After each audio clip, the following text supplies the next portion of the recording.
The possibility of restoring Montana passenger rail has become widely discussed lately. Here in Crow Agency, conversation has begun about the positive impacts it could have here and in other rural and tribal communities around the state. And that includes one impact that might come as a little bit of a surprise. And so it's always a problem. That's how Montana representative and longtime Crow Agency resident Sharon Stewart Paraguay describes the transportation situation in her community, a problem. They have to rely on the graces of other people to be able to access, to go to Billings, to Hardin. She says it can be difficult for the people of Crow Agency to travel, and that's why recent conversation of restoring passenger rail has Stewart Paraguay excited. When we talk about the railroad, it is an additional opportunity for transport to and from Billings to our area. Crow Agency was stopped 6 of 6 on a tour of rural and tribal communities,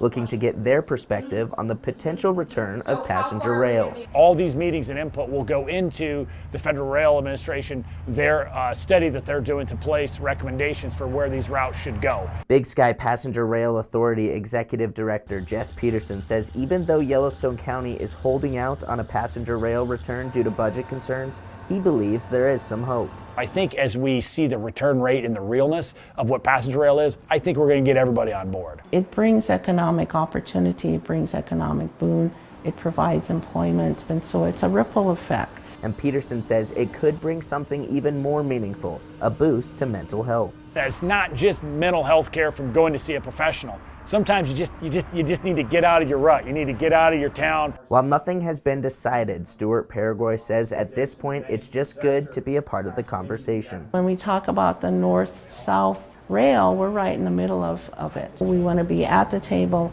and we want to continue to provide input because it does impact the Crow Nation. In Crow Agency, Charlie Kleps, MTN News.